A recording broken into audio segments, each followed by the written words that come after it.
Estou falando, pode falar. Obrigado. Senão fica feio, senão né? ia ser... Pode falar. Vamos lá. Depois eu continuo. Vamos lá. Você diz assim, esse texto foi uma interpolação da Bíblia X, porque primeiro e último é um título que é de Jesus, enquanto que o Alfa e o Ômega e tal enquanto ali está falando daquele que está sentado no trono de Jeová. Bom, acontece que não é bem assim. Vamos lá. Em Isaías 44, versículo 6, está escrito assim: assim diz Jeová, Rei de Israel, seu Redentor. A palavra ali é Goel, e essa Redentor também Jesus é Redentor, né? Jeová dos exércitos, eu sou o primeiro e o último, além de mim não há Deus. Eu sou o primeiro e o último, além de mim não há Deus. Apocalipse 2:8 diz assim: ao anjo da igreja de Esmirna escreve, essas coisas diz o primeiro e o último, que esteve morto e tornou a viver. Exato. Lá em Isaías 44:6, o primeiro e o último é o Pai, é Jeová. Sim. Jeová Deus. Em Apocalipse 2:8, o primeiro e o último é Jesus, Sim. que morreu e tornou a viver. Quantos primeiros e quantos últimos tem na Bíblia? Então, como esses debates são previsíveis, então tá aqui, ó, para o público ver, ó. Texto de Isaías e o texto de Apocalipse. Então, quantos primeiros e últimos tem? Vamos lá. O senhor conhece o professor Euler Lopes, não conhece? Conhece, né? Pessoalmente, não. Não, mas conhece. Não Então, conheço. Sim, conheço de ouvir saber falar. dele, né? Ele é professor de hermenêutica e ele, uma vez num programa do Isaías Navi, ele falou, o Isaías Navi perguntou assim: professor Euler, nós podemos pegar um texto e fazer uma hermenêutica torta para tentar dizer o que o texto diz da maneira como nós queremos e não o que o texto diz? Ele falou, pode. E isso é um perigo. E ele falou, existe uma sigla dentro da hermenêutica que é a sigla OICA. O-I-C-A. Aí ele fala, O de observação, I de interpretação, C de correlação, A de aplicação. Aí ele falou, na correlação são textos correlatos, que foi o que o senhor fez. Primeiro e último em Isaías, primeiro e último em Apocalipse. Aí ele diz, se os assuntos não forem o mesmo, quem faz isso comete uma heresia. E foi o que o senhor fez. Por quê? O senhor deveria aprender, ou com ele ou com outro, o que é oika. Correlacionar um texto com o outro. Os assuntos são os mesmos? Só um momentinho. O senhor disse que o seu debate seria sem ofensa. Mas dizer que cometeu uma heresia... deveria aprender. Está sendo ad hominem, está sendo pessoal. Acho que o senhor tem que se ater na interpretação do texto. Sim, mas se faz uma heresia e age de forma errada, eu estou explicando. Então. Se eu fui, pareceu ser agressivo... Está sendo agressivo. Não, então, eu preciso dizer. Então, senhor, por favor... faça uma exegese mais clara para o senhor ver que o que eu estou falando está correto. Em primeiro lugar... Posso concluir? Que assim, ou vai cortar o meu raciocínio? que assim, eu falo 1 minuto, o senhor fala 5, mas tudo bem, pode, fica à vontade. Fala quantos minutos o senhor quiser. Eu não é isso, é porque o senhor fez a aplicação de 2 textos, eu estou querendo explicar. Quantos primeiros e últimos há? Isso. Eu estou mostrando que, segundo as regras da hermenêutica, de correlação de textos, o senhor não cometeu o senhor cometeu, vamos dizer, uma gafe. Para dizer que eu estou sendo elegante, uma gafe. Porque o que o texto diz aqui? A palavra não seria bem essa. Seria, o senhor queria dizer uma exegese, não uma exegese. Então e o vamos fato lá. da pessoa fazer uma exegese não significa que ela é um herege, ela cometeu um equívoco. Mas quem disse isso não foi eu, foi o professor Euler Lopes. Então, eu estou citando o que ele falou, tá bom? Devia examinar melhor o que ele disse. Então tá bom. Então vamos lá. Isaías 44, o senhor disse o versículo 6, mas eu vou ler até o 8. Assim diz Jeová, tradução brasileira, Rei de Israel e o seu Redentor, Jeová dos exércitos. Eu sou o primeiro e o último, fora de mim não há Deus. Quem como eu proclama desde que estabeleci o antigo povo? E me anuncia e expõe as coisas vindouras que hão de suceder. Anuncie-nas. Vós não vos espanteis nem temais. Acaso não te fiz ouvir há muito tempo? Não te anunciei? Vós sois as minhas testemunhas. Porventura não há outro Deus fora de mim? Não há rocha. Não conheço nenhuma. Qual é o contexto aqui? Jeová estava dizendo para a nação de Israel que ele era o Deus deles e nenhum Deus à volta deles, isso tratava-se dos deuses da Babilônia, está falando nenhum deles. Eu sou o vosso Redentor, eu vou tirar vocês lá da Babilônia. Este é o contexto de capítulo 4, versículos 6 ao 8 de Isaías. Então, por que Jeová disse que ele era o primeiro e o último? Ele estava comparando a ele com os deuses da nação que tinha aprisionado-los. Bom, vamos lá. Não concluí. Agora eu vou dizer o porquê. O senhor quer dar um seminário ao invés do Não, o senhor debate? me fez uma pergunta e não quer deixar eu dar a resposta? Não, eu fiz uma pergunta simples, mas o senhor vem com o negócio de Oica, de Euler, não sei o quê e tal, fugindo do tema. Não estou fugindo do tema. Então eu fiz uma pergunta clara. Eu fiz uma pergunta clara. No Antigo Testamento, Isaías 44, Jeová Deus diz: eu sou o primeiro e o último. O que significa primeiro? Que antes dele não existe outro. O que significa último? Significa que depois de Jeová, Deus nenhum se formou. Isso é último. Se Jesus veio a ser Deus depois de Jeová, então Jesus é o último. Jesus é o último. Então, sem fugir do assunto. Não estou fugindo. Direto no ponto. Sem citar, não sei o quê. Vamos lá. Quantos últimos existem? Não, se Jeová Deus é o último, e você diz que Jesus virou Deus depois de Jeová, então Jesus é o último. Eu não então, disse que Jesus virou Deus depois de Jeová. Você disse que ele se tornou Deus. Jesus é um Deus que veio depois. Se a pergunta é clara, direta, e eu queria que o senhor trabalhasse o texto bíblico sem firula, né? Isaías 44:6, eu sou o primeiro e o último. Apocalipse 2:8, disse Jesus: essas coisas diz o primeiro e o último. Quantos primeiros e últimos existem? Não vai dizer nada que ele disse que eu estou fazendo firula? Eu penso que o senhor... Então tá bom. Deixa eu dizer uma coisa. Como mediador, deixa-me dizer, o senhor monopoliza o tempo. Não. Bom, eu sou mediador. O bloco e o que eu estou analisando... Né? Não tem tempo agora. Só que o senhor, quando vai falar, o senhor monopoliza o tempo. Não. Então, o senhor tem que dar um tempo para ele, porque aqui é um embate. Sim. Você vai deixar eu falar? Sim, ele me fez uma pergunta. Eu fiz a análise do primeiro e último de Apocalipse. Então, mas o senhor percebe que o senhor não respondeu a pergunta. O senhor ficou estou respondendo. O senhor fica falando do meu amigo Euler Lopes, o senhor foi falando do Isaías, não sei das quantas, o senhor foi trazer regra de hermenêutica, depois o senhor disse que ele está ensinando uma heresia. Você aplica o texto, vamos lá. Só o texto, Mas eu estou explicando. Aí o senhor perde muito tempo em divagações. Igual vocês estão vendo, a pergunta direto foi, no tema. Quantos primeiros e últimos existem? Porque Apocalipse diz que Jesus é o primeiro e o último, e Isaías diz que Jeová é o primeiro e o último. Eu expliquei por que Jeová era o primeiro e o último em Apocalipse. Agora eu vou explicar por que a sua exegese está errada. Títulos iguais não significam que tratam-se do mesmo ser. Correlacionar um texto com o outro porque tem o mesmo título, a mesma palavra, não faz que seja a mesma coisa. Agora, Jesus é o primeiro e o último em que sentido? Vamos lá. Apocalipse 17 e 18.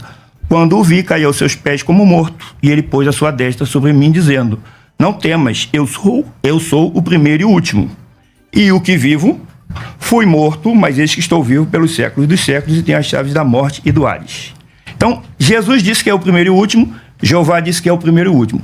São o mesmo primeiro e o último? Essa sua exegese está errada. Por quê? Porque o contexto dos assuntos são diferentes. Por que Jesus é o primeiro e o último? Porque ele foi morto e passou a viver. Ele foi o primeiro que foi ressuscitado para nunca mais morrer. Ele foi o primeiro que Jeová ressuscitou e ninguém mais vai ser ressuscitado por Jeová. Quem ressuscita agora é Jesus.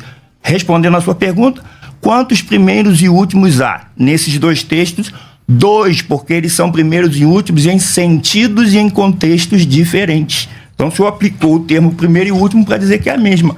A correlação está errada. Ok, vamos lá. Acho que qualquer pessoa que está ouvindo esse programa, inclusive os Testemunhos de Jeová, entenderam a pergunta, e ele está dizendo agora que tem 2 últimos, né?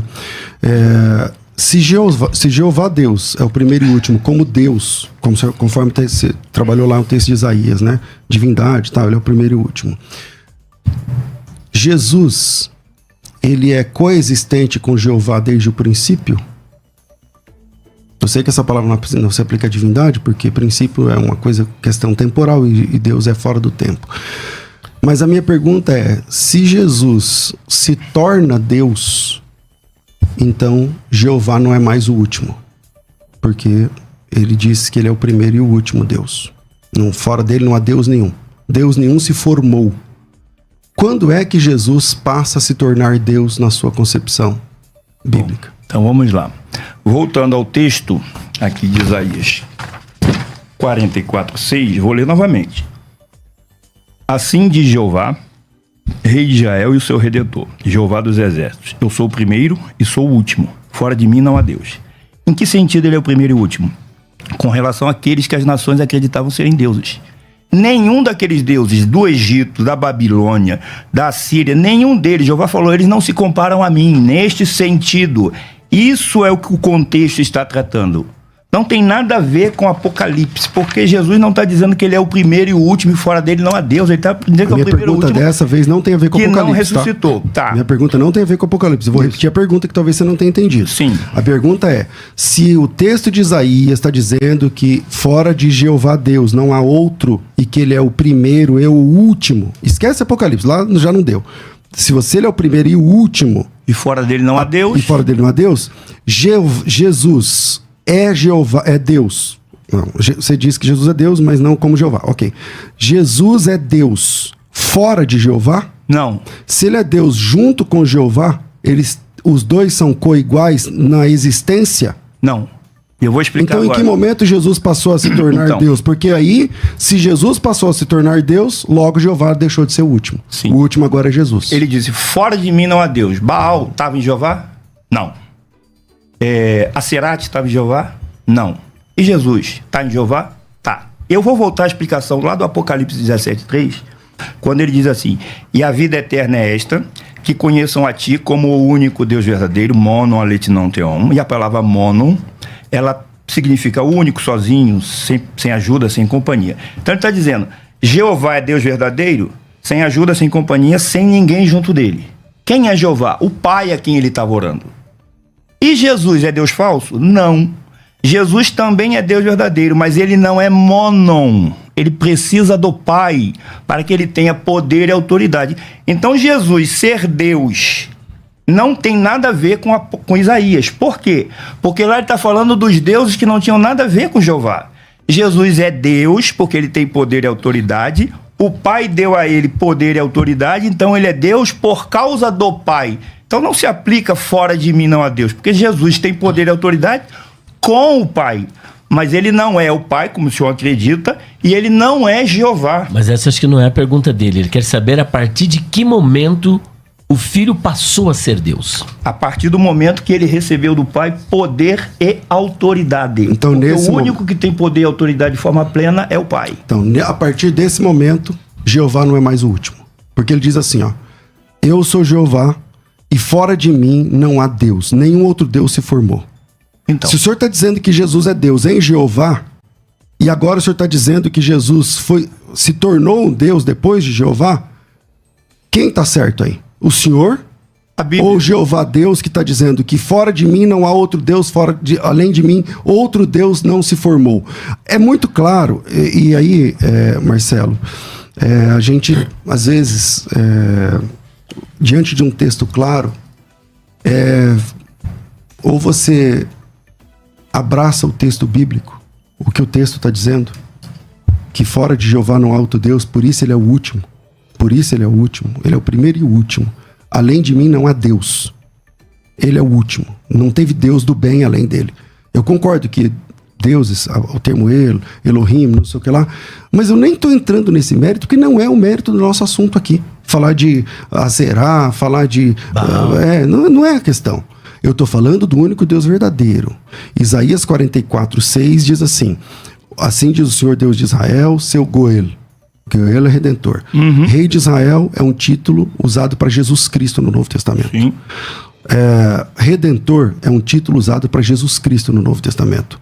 Kyrios, que verte como Senhor, é um título usado, é um nome usado para Jesus Cristo no Novo Testamento. Tudo isso aqui está mostrando Sim. Cristo. Eu sou o primeiro e eu sou o último. Eu li o texto lá em Apocalipse capítulo 2, onde Jesus Cristo usa esse mesmo texto. Eu sei que às vezes você tem, com as escamas nos olhos, você não vai enxergar. Só que aqui, você tem que tomar uma decisão agora, diante de um texto como esse. Ou você defende doutrinas de homens, ou você se humilha diante do texto bíblico. Porque o texto bíblico está dizendo assim, eu sou o primeiro e o último. Uhum. Além de mim, Deus nenhum se formou. Se Jesus Cristo é Deus verdadeiro, conforme você diz. Não o Deus verdadeiro, mas é Deus verdadeiro. Ele é Deus com Jeová, não sei o que lá. Eu perguntei, e ele passa a existir quando? Não, quando Jeová designou não sei o que lá. Então, esse texto cai por terra. Então você tem que ou você anula esse texto e defende doutrinas de homens, ou você abraça esse texto com humildade e diz assim, é verdade. Se Jesus é Deus e não há outro Deus formado depois de Jeová, logo ele é Jeová. Você se humilha ou você continua defendendo doutrinas de homens? Então, as escamas dos olhos, eu poderia dizer que cai para o senhor também. Porque o senhor acha que eu tenho escama nos olhos. Claro, com muita humildade. É só me mostrar o texto que se as escamas caírem, eu assumo. Vou dizer novamente. Jeová disse que era o primeiro e o último com relação aos deuses das nações. E ele está dizendo que fora dele não há Deus. Eu disse que Jesus é Deus, mas não é a parte de Jeová. Ele precisa de Jeová. Ele disse, me foi dado toda a autoridade no céu e na terra. Ele disse, me foi dado autoridade para dar vida eterna. E o apóstolo Paulo, no capítulo 1 de Efésios, apóstolo Paulo, capítulo 1 de Efésios, veja se isso aqui vai configurar que Jesus é Deus igual ao Pai dele. Capítulo 1, versículo 15, até o finalzinho, diz assim, ó. Por isso também eu, tendo ouvido falar da fé que há em vós no Senhor Jesus e o vosso amor para com todos os santos, não cesso de dar graças por vós, lembrando-vos de vós nas minhas orações, para que o Deus de nosso Senhor Jesus Cristo, o Pai da glória. Então Paulo está dizendo, o nosso Senhor Jesus Cristo tem um Deus. Ele tem um Deus. Isso já mostra, eu tenho um Deus. Significa o quê? Que tem um poderoso acima de mim. O Deus de nosso Senhor Jesus Cristo, aí ele identifica quem é.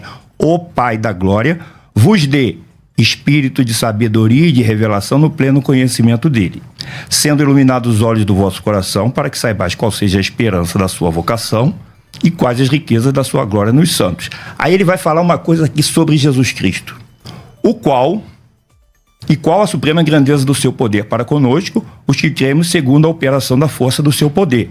Aí ele fala do Pai, que ele operou em Cristo, ressuscitando dos mortos e fazendo-se assentar à sua direita nos céus. Se Jesus fosse Jeová, o Pai não precisava fazer nada disso. Ele já estaria nessa posição. Então ele é colocado nesta posição. Aí ele diz, muito acima de todo principado e autoridade, poder e domínio de todo nome que se nomeia, não só neste século, mas também no vindouro. E sujeitou todas as coisas debaixo dos seus pés. Se Jesus fosse o próprio Jeová, por que o Pai sujeitou todas as coisas debaixo dos pés? Ele já teria isso sujeito. Eu só vou concluir aqui os versículos finais. E para ser o cabeça de todas as coisas, o deu à igreja, o qual é o seu corpo, complemento daquilo que cumpre tudo em todos. Então o apóstolo Paulo, o senhor vai se render ao que o apóstolo Paulo disse? Claro. Que Jesus tem um Deus, que Jesus foi colocado por esse Deus. É por isso que eu disse que ele é Deus com o Pai. Fora de Jeová não há Deus. Jesus é Deus com o Pai, não fora do Pai. Nisso concordamos. A pergunta volta. Acabou o debate. Acabou? O senhor concordou que Jesus é submisso ao Pai. Acabou. Então acabou. Não, vamos concluir. Estou falando que acabou o debate porque o senhor admitiu. Então vamos lá. Eu não vou agir com cinismo contigo, assim como o senhor está fazendo. Então pode é de homem, pastor? Vamos novamente. Não vai ter repreensão? A mim o senhor repreendeu. Cinismo? Marcelo, pode me repreender à vontade. Não tem problema nenhum. Pode me chamar de cínico. Fique à vontade. Tá bom, então vamos lá. É típico. Então, vamos lá. Eu apresentei essa palavra forte, que parece que você ficou ofendido. Não. Porque você disse, não, então assim acabou o debate, isso é cinismo. Isso é cinismo, tá certo? Então, eu não tratei você assim aqui. Eu dei 2 perguntas pra você que você não tem saído até agora, por isso você tá tremendo. Só que... Quem mudou o tema do debate na hora foi o senhor. Quem tremeu foi o senhor. Só que mesmo assim... Não, eu tô aqui defendendo Jesus e Jeová. Quero o tema antigo. Jesus é Jeová. Não é. Então, vamos lá. Continua. Vamos aqui pro texto. As testemunhas de Jeová, elas são conhecidas por negar a divindade de Jesus Cristo. O tema não é as testemunhas de Jeová, tá, pastor? Mas eu quero falar isso agora, nesse momento. Fique à vontade. Quero só deixar pro público. Se machucar, depois aí você me fala. Uhum. As testemunhas de Jeová são conhecidas no mundo por pregar, né, que Jesus Cristo não é Deus e tal, tudo mais. Só que lá em Filipenses capítulo 2, versículo 9, tem um texto que isso, querendo as testemunhas de Jeová ou não, querendo o Marcelo ou não, querendo qualquer testemunho de Jeová ou não. A Bíblia diz assim, pelo que também Deus o exaltou, está falando de Cristo, sobremaneira. Ele deu um nome que está acima de todo nome, para que ao nome de Jesus se dobre todo o joelho dos que estão no céu, na terra e debaixo da terra. E toda língua, até a do Marcelo. Perdão, qual é o texto que o senhor está lendo que eu não acompanhei? Filipenses 2, Eu fui em Colossenses 9 até o 11. Para que ao nome de Jesus se dobre todo o joelho nos céus, na terra, debaixo da terra, e toda língua confesse que Jesus Cristo é Kyrios, que Jesus Cristo é Senhor. As testemunhas de Jeová alteraram o Novo Testamento mais de 200 vezes, interpolando o nome Jeová em vários textos onde aparece a palavra Kyrios.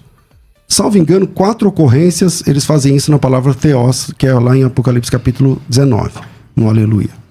Mas todas as vezes que aparece Jeová no Novo Testamento, na versão das Testemunhas de Jeová, na verdade, na vida real, lá no texto original, no texto grego, é a palavra Kyrios. E parece que a gente já tem que encerrar, eu acho que foi muito bom esse debate, que em Filipenses capítulo 2, versículo 9, querendo as TJs ou não, querendo o Marcelo ou não, com todo o respeito que ele me merece, a Bíblia diz, Marcelo, que um dia o seu joelho vai se dobrar. E que um dia a sua língua vai confessar que Jesus Cristo é Kyrios, para a glória de Deus, o Pai. Isso querendo TJ ou não, mas Kyrios, não sei o que, é discutível, seja como for. Um dia, o seu joelho e o joelho de toda TJ vai se dobrar e a sua língua, e a língua de toda testemunha de Jeová, há de confessar que Jesus é Kyrios, que Jesus é Senhor.